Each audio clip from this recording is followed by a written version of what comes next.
इंद्रदेव कामदेव के साथ उसी गुफा की ओर बढ़ रहे थे जहां महादेव समाधि में लीन थे, और संयोगवश वहां एकमात्र माता पार्वती ही महादेव की सेवा हेतु उपस्थित थी।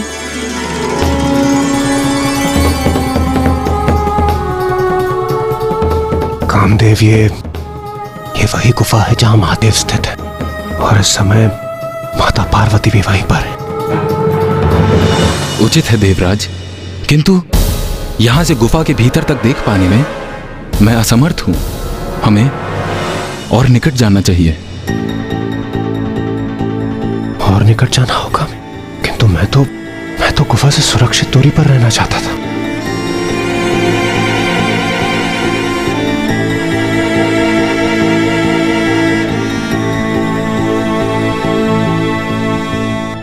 क्या हुआ देवराज? हाँ, कुछ नहीं कामदेव। कामदेव, आप तो अपने बाणों से लक्ष्य साधने में निपुण हैं। आप बेकार में चिंता कर रहे हैं। आप यहीं से अपने बाण चलाइए ना।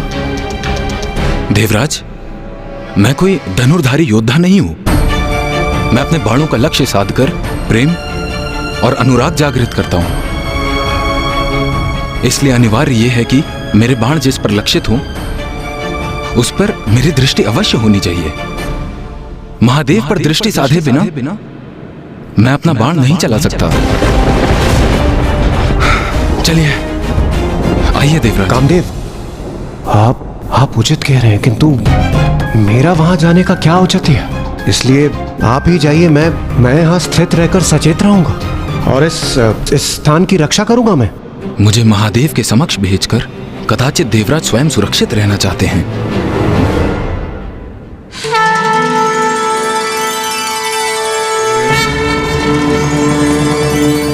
प्रभु ने आज भी फलाहार नहीं किया।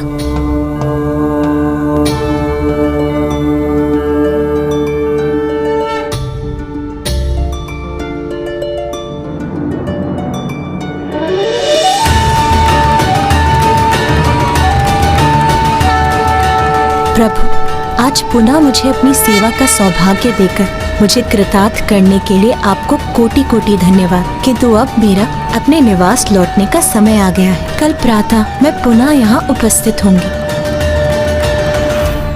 ये मत भूलिए देवराज कि आपके अनुरोध पर मैं यहाँ देवताओं की समस्या का समाधान ही करने आया हूँ। इसलिए आप इस कार्य में मेरे साथ भागीदार हैं, तो फिर मैं वहाँ अकेला क्यों जाऊँ? यदि आप कुछ और कर नहीं सकते तो मेरे साथ वहां चल तो सकते हैं ना?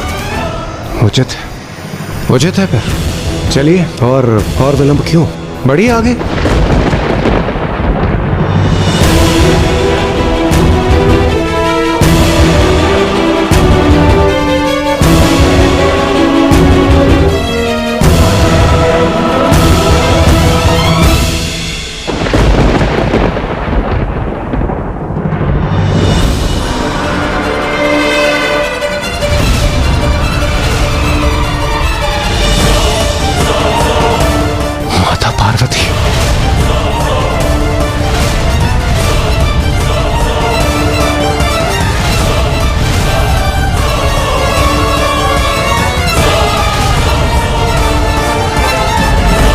माता पार्वती ने हमें देख लिया तो अनर्थ हो जाएगा देवराज।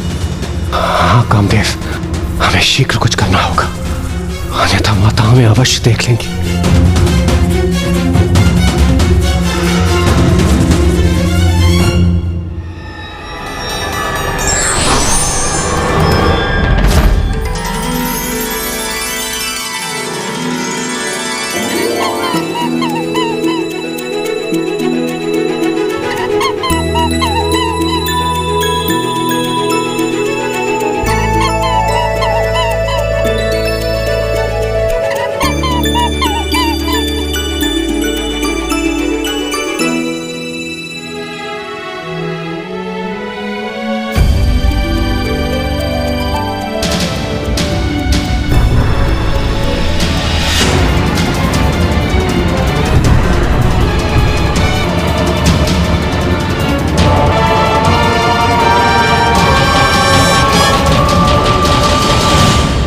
किसी प्रकार हमारी रक्षा हो ही गई। तनिक अवकाश ही शेष था, अन्यथा माता की दृष्टि हम पर अवश्य पड़ जाती।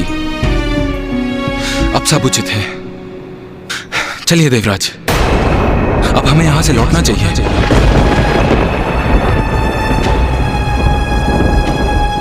लौटना चाहिए? किंतु क्यों? कामदेव, हम यहाँ एक महत्वपूर्ण कार्य करने आए हैं। जब तक हम उसे पूर्ण नहीं करते हम यहाँ से नहीं जाएंगे। नहीं देवराज, अब उसका कोई लाभ नहीं। मैं महादेव पर तभी बाण साध सकता हूं जब माता पार्वती उनके समक्ष हों। जिससे मेरा बाण जब महादेव को स्पर्श करे और वे अपने नेत्र खोलें तो माता को अपने समक्ष देख उनके प्रति प्रेम और स्नेह का भाव जागृत हो सके। ओह, तो अब मैं समझा, ये आपकी रणनीति थी। इसलिए तो आप इतना तर्क वितर्क कर रहे थे। आप यही चाहते थे ना कि समय व्यर्थ हो जाए और माता गुफा के बाहर आ जाए और आपको अपना कार्य भी ना करना पड़े। क्यों कामदेव?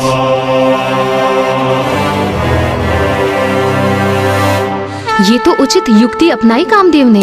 विलंब कर अनर्थ होने से रोक दिया उन्होंने। नहीं माता, कामदेव ने तो ऐसी कोई युक्ति नहीं की थी। जो कुछ हुआ वो तो स्वतः ही हो गया।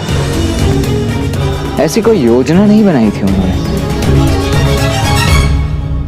ये तो नियति ही थी कि माता उसी समय गुफा से बाहर आ गई। किंतु जो होने वाला होता है वो होकर ही रहता है। नियति को तो कोई भी टाल नहीं सकता। अर्थात ब्राह्मण देवता। नाथ, देवी पार्वती एक और दिवस पूर्ण निष्ठा से महादेव की सेवा कर लौट गई हैं। प्रिय, हमें धीरज नहीं खोना चाहिए। जो भी होगा उचित होगा, दिव्य योजना के अनुसार ही होगा। देवी पार्वती तो कल पुनः लौटेंगी, इसलिए हमारा प्रतीक्षा करना ही उचित होगा। ब्रह्मदेव तो पुनः ध्यान में चले गए। यही उचित अवसर होगा उनकी दृष्टि से बचकर योजना को क्रियान्वित करने का। किंतु इंद्रदेव कहाँ हैं? वहां है इंद्रदेव, कामदेव के साथ। किंतु महादेव पर कामदेव का बाण लक्षित हो, उसके स्थान पर ये दोनों एक दूसरे पर कठोर शब्दों के बाणों के वार कर रहे हैं। बस देवराज, बहुत हुआ। सर्वप्रथम आपने निवास स्थान पर आकर मुझ पर कर्तव्य ना निभाने का दोष लगाया और अब अकारण विलंब करने का दोष लगा रहे हैं।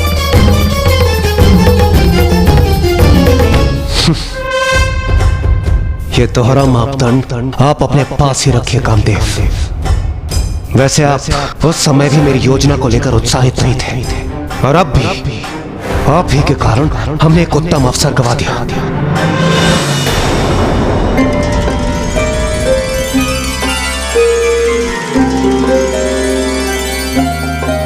ओहो, मैंने शेष रहे बासी फलों की टोकरी तो गुफा में ही छोड़ दी। कहीं उससे दुर्गंध न उत्पन्न हो।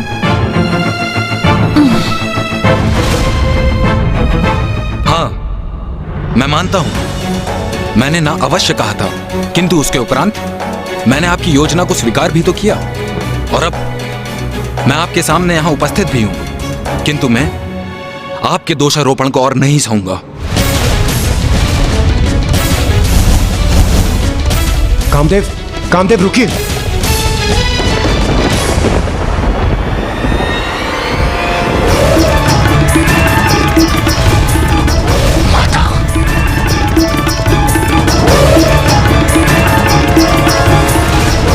माता तो इसी ओर आ रही है।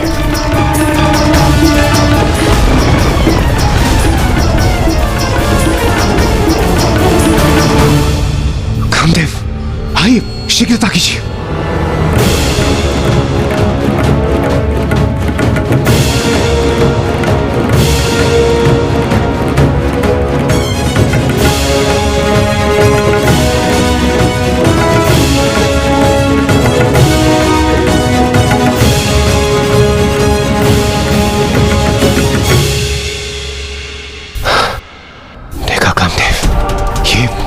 नियति नहीं तो और क्या है। माता चली गई थी और हमें प्रतीत हो रहा था कि हमने अवसर गंवा दिया,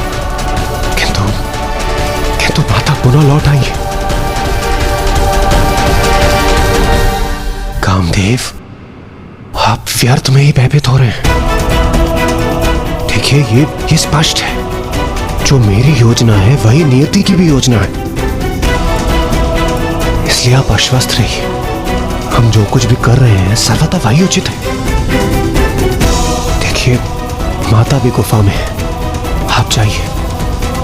देखिए, हमें नियति ने एक और अतिरिक्त अवसर दिया है, इसे गंवाना उचित नहीं होगा कामदेव।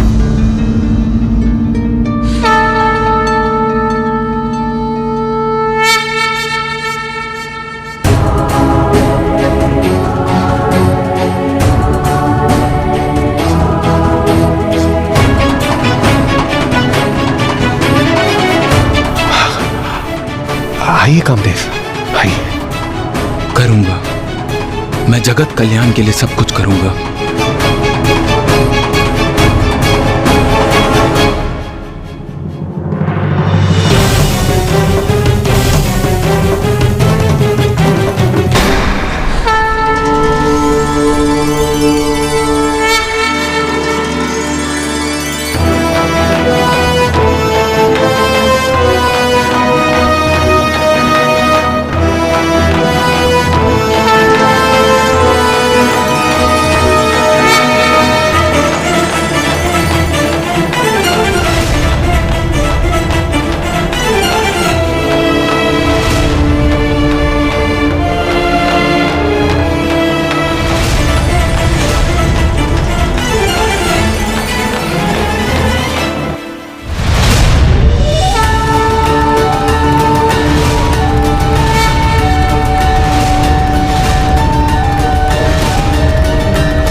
मुझे क्षमा करें महादेव, देवराज इंद्र का आदेश है, इसलिए मैं ऐसा करने पे विवश हूँ।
नाथ, मेरे पिता के यहाँ यज्ञ का आयोजन है, हमें वहाँ जाना चाहिए। नहीं सती, बिना निमंत्रण कहीं भी जाना अहित को आमंत्रण देना है। जिसे सदैव भूत प्रेत पिशाचों से घिरे रहना प्रिय हो, वो मंगलकारी कैसे हो सकता है? अरे वो तो अमंगलकारी है। अरे उसे इस महायज्ञ में तो क्या, मैं किसी यज्ञ में आमंत्रित नहीं करूंगा। हे योगा प्रकट हुई, और अपने में समा के भस्म कर दीजिए मुझे।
अनर्थ, घोर अनर्थ किया है कामदेव ने।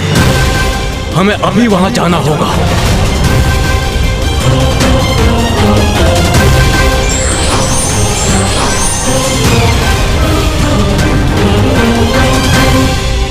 स्वामी, मुझे ऐसा प्रतीत हो रहा है कि सर्वनाश होने वाला है।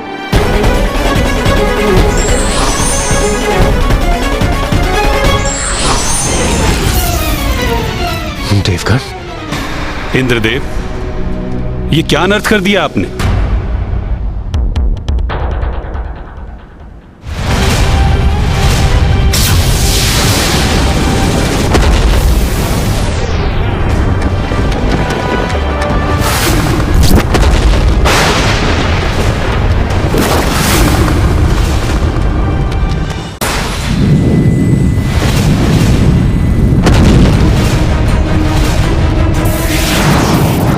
क्षमा करें महादेव, मैं विवश था।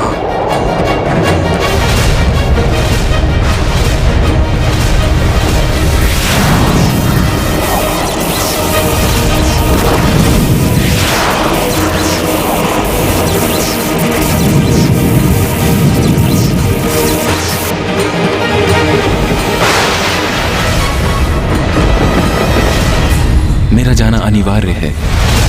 स्वामी, आपने मेरी मांग को सुहाग के चिन्ह सिंदूर से सुशोभित नहीं किया।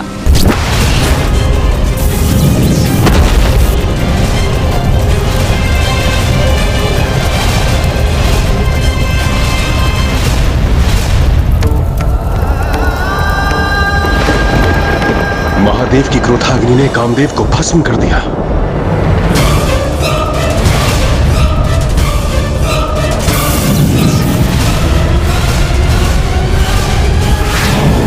ये क्रोधाग्नि तो अब हमारी ओर बढ़ रही है। बचिए देवगणों।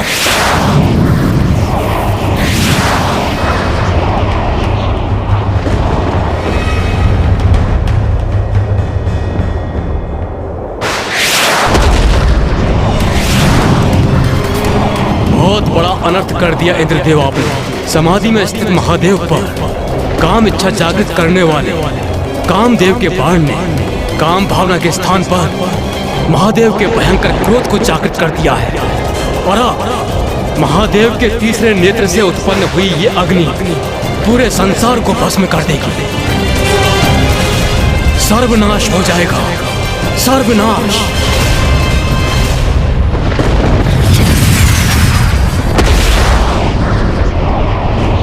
ये कैसा अनर्थ हो गया है? अब कोई भी शेष नहीं रहेगा क्या?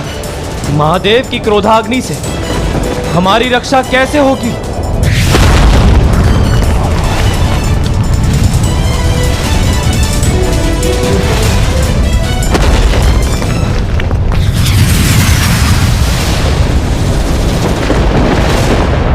संपूर्ण ब्रह्मांड महादेव की क्रोधाग्नि से प्रभावित है। ऐसा प्रतीत पड़ता है जैसे सर्वत्र विनाशकारी अग्नि प्रज्वलित है।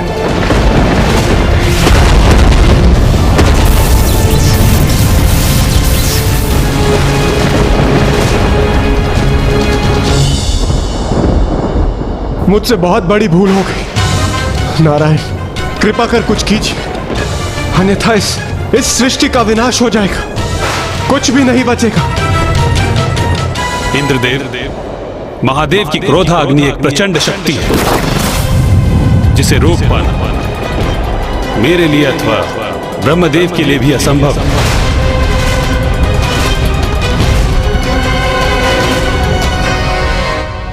स्वयं ब्रह्मदेव और नारायण महादेव की क्रोधाग्नि को रोकने में अक्षम थे।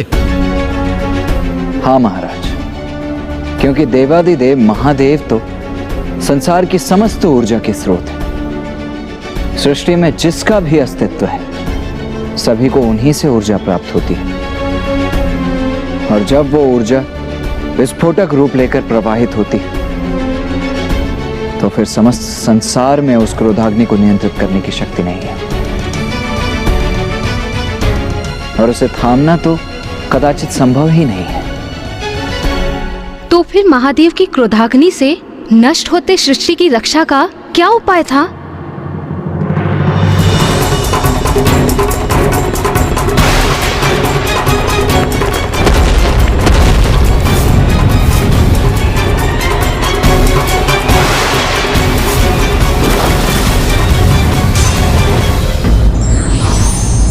हमें किसी प्रकार का कदम उठाने के पूर्व उसके परिणाम का भी आकलन अवश्य करना चाहिए, अन्यथा दंड का भागी बन सकते हैं।